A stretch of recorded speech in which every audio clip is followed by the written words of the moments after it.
नमस्कार दोस्तों, welcome to our channel and new video. दोस्तों, आज का वीडियो काफी जोशीला और विस्फोटक हो सकता है। आपसे आशा है आप इसे विवेक से समझेंगे। दोस्तों, कुछ इन्फ्लुएंसर्स को आजकल एक ही काम रह गया है, सरकार की पूरी तरह बुराई करना। बेरोजगारी आज के दिन देश का सबसे बड़ा मुद्दा बन चुका है। भारतीय जनता पार्टी की एक राजनीतिक साजिश है। This is fundamentally violative of the political rights of every Indian. कोई भी मौका मिले तो एक अच्छा सा वीडियो बनाना है और व्यूज तो मिल ही जाते। ये लोग इतना रिसर्च करके इतना अच्छा वीडियो बनाते हैं कि कोई भी इन्फ्लुएंस हो जाए और मान ले कि सरकार तो पूरी तरह गलत है। क्या इनका काम सिर्फ प्रॉब्लम बताना है? तो फिर सॉल्यूशन कौन बताएगा? इन्फ्लुएंसर्स। दोस्तों, क्या आपको सिर्फ सरकार की कमियां बतानी है?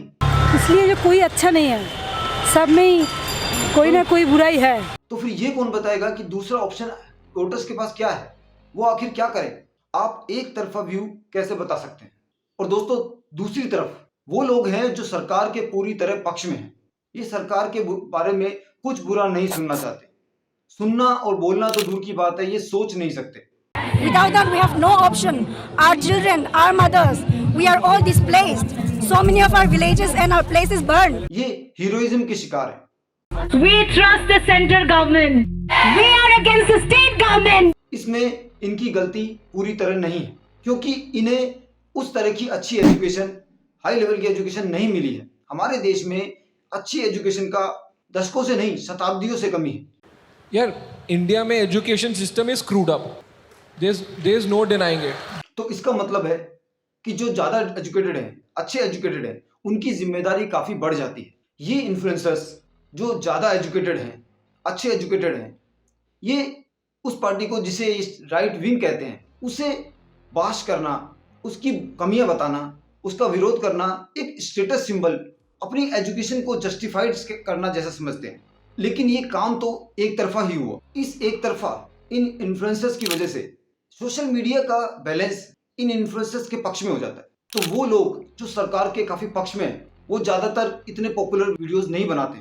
तो वो उसके लिए हर पार्टी की एक आईटी टीम होती है, तो वो सोशल मीडिया पे अपनी तरह के अपने पक्ष में कंटेंट डालते हैं और कुछ न्यूज चैनल भी उनका साथ देते हैं, अपनी पार्टी का साथ देते हैं। लेकिन दोस्तों, ये ऐसा करने से सोशल मीडिया तो हो सकता है बैलेंस हो जाए, दोनों अपने अपने पक्ष में कंटेंट्स डाल रहे हैं, लेकिन इससे सबसे ज्यादा नुकसान आम वोटर का होता है, देश के आम आदमी का होता है, जो अब ना तो न्यूज चैनल पर विश्वास कर सकता है मोदी, ममता, राहुल गांधी, और क्यों चुनोगे, और ना सोशल मीडिया कंटेंट्स पर। We are a voter, only voter, not any woman voter or anything.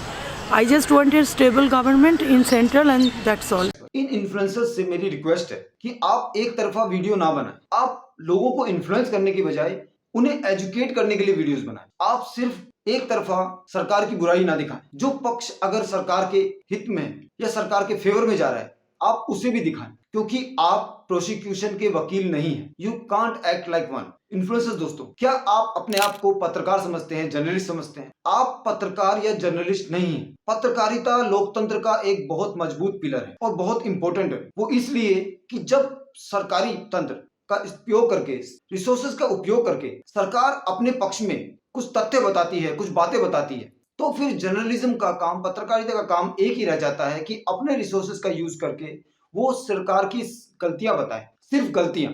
लेकिन पत्रकारिता बहुत जिम्मेदारी का काम है। इसलिए पत्रकार जब भी ये कहता है कि सरकार गलत है, तो उससे पहले एक वर्ड जोड़ देता है, क्या सरकार गलत है, क्या यहाँ धांधली हुई है। ये पत्रकारिता का एक तरीका है जिससे आम वोटर को, आम आदमी को निर्णय लेने की आजादी दी जाती है। इसीलिए पत्रकारिता को ये आजादी होती है कि वो सिर्फ सरकार की गलतियां दिखाएं। ये आजादी इन्फ्लुएंसर्स को नहीं दी जा सकती, क्योंकि इन्फ्लुएंसर ज्यादातर अपने कंटेंट से कंक्लूजन पेश करते हैं। वो एक माहौल बनाते हैं, एक प्रभाव छोड़ते हैं अपने व्यूअर्स पर। इसलिए उनकी जिम्मेदारी है कि वो एक तरफा इन्फ्लुएंसिंग ना करें। दोस्तों, मैं जानता हूं आजादी बहुत जरूरी है, अभिव्यक्ति की आजादी बहुत जरूरी है, लेकिन सोचिए, एक तरफ जंगली जानवर है जो पूरी तरह आजाद है और एक तरफ चाइना के लोग जो नहीं, तो आप कौन सी लाइफ ज्यादा पसंद करेंगे? Desperate times need desperate major.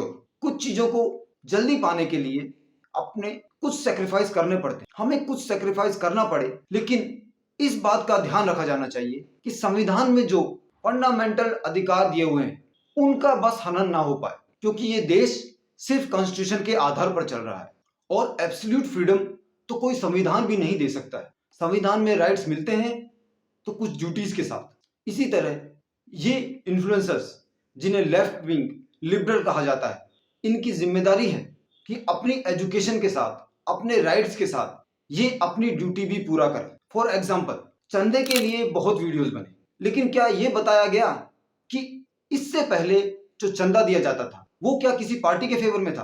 क्या किसी पार्टी को कम या ज्यादा मिलता था? कौन लोग जो चंदा देते थे बताया जाता था? सीबीआई और ईडी के काम पर भी बहुत वीडियोस बने, तो क्या ये बताना जरूरी नहीं है कि इससे पहले क्या वो एजेंसियां आजादी से काम करती थी? सुप्रीम कोर्ट में सीबीआई के चेयरमैन ने खुद कहा था कि सीबीआई आजादी से काम नहीं कर सकती, वो सरकार के हाथ की कठपुतली है। डायरेक्टर का ये भी कहना है कि सीबीआई सरकार की ही अंग है। तो ये तथ्य कौन बताएगा? दोस्तों, सोशल मीडिया जो एक पावर देता है उसके साथ रिस्पॉन्सिबिलिटी भी है। हमारे कुछ काम के परिणाम दूरगामी में अच्छे या बुरे हो सकते हैं लॉन्ग टर्म में, तो इसलिए अच्छा है कि हम पहले ही जिम्मेदारी से काम करें। मैं आशा करता हूं कि हमारे देश के वोटर, हमारा देश आपके सभी कामों से बहुत ज्यादा बेनिफिट होगा। आशा करते हैं फिर मिलेंगे किसी अच्छे वीडियो में। जय हिंद।